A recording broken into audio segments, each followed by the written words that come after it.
My real-life situation is having to sit for CAS, diagnostic, and slow testing at the beginning of each year. These tests are supposed to help define what I know and how well I can comprehend. One day after having to sit for testing all day, I began to wonder why we even had to take the test and whether or not they served any purpose. I mean, it wasn't as though they went into the gradebook for an actual grade. But I also began to think about where the tests would go, who would see them, and what they would reflect about me as a student. I also wondered what would qualify as a good score, as well as what qualified as a bad score, and if I received a bad score, how it might later affect me in the long run. I also began to think about why we only tested in certain subjects, and if we're only testing in these certain subjects, can they accurately define everything we know if they don't look at everything we've learned? And this brought me to my central knowledge question, which is, how well can knowledge be quantified with a test? In order to accurately decide this, we have to look at the entire argument, which first starts off with whether or not to test, and if you are going to test, what kind of testing and why that particular type. Now, when it comes to testing, there are a couple of types. There are standardized tests, which is considered any form of test that requires all test takers to answer the same questions or a selection of common questions from a common bank of questions. These questions must be answered in the same way, and they are then scored in a standard or consistent manner, which makes it possible to compare the relative performance of the individual students. Examples of this would be the SAT, the ACT, the Georgia Milestone, the EOCT, the CRCT, and other tests of the like. Now, the other kind of testing is non-standardized testing, which is the exact antithesis of standardized tests. Examples of this would be essays, projects, and oral presentations. However, it's often debated whether or not one type of test shows off student knowledge better than the other.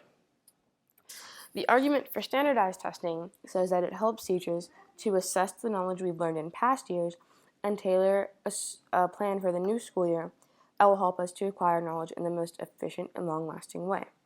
However, this makes me wonder, wouldn't the curriculum tell the teachers what we already know, as well as tell them what to teach us in the upcoming school year?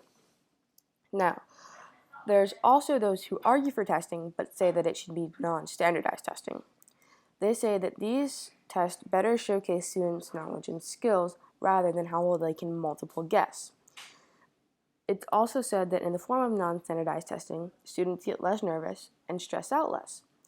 They can also show more creativity and give a broader example of everything they know. The perfect philosophy of this would be at Hampshire College. This school recently changed their admissions policy and now no longer requires students to submit SAT scores, but rather made it optional. And according to the college, when they implemented this policy, they found that their students had more well-rounded applications, better overall grades. On average, they had a higher GPA, and they now have a higher rate of students who continue on from undergraduate to graduate school. And this then brings about the question, how much faith do people place in a single test's ability to accurately define their knowledge? Now, while both sectors of the pro-testing side make very valid arguments, there are some holes in their argument, which brings us to the anti-testing. Now, this argument states that in tests, especially those which are standardized, they carry a heavy bias, thus meaning that certain people may have a better chance at passing the test due to various sets of circumstances. A real-life example of this would be on a 6th grade standardized test that asks a question such as this one. If a plant's fruit always contains seeds, then choose the item below that's not a fruit. And if your options are an orange, a pumpkin, an apple, and celery, the correct answer would be celery.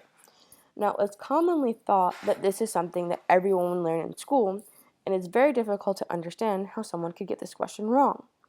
However, it's been proven that questions such as these are generally taught at home, thus meaning a child whose parents can routinely afford to purchase fresh fruits and possibly buy a pumpkin every year before Halloween and carve it would be at an advantage.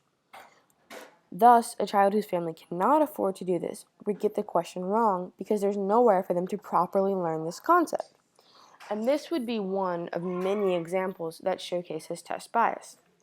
Other examples might be tests that play to one particular race over the others, or tests that play to a particular culture, and tests that show a various set of cultures but exclude one culture.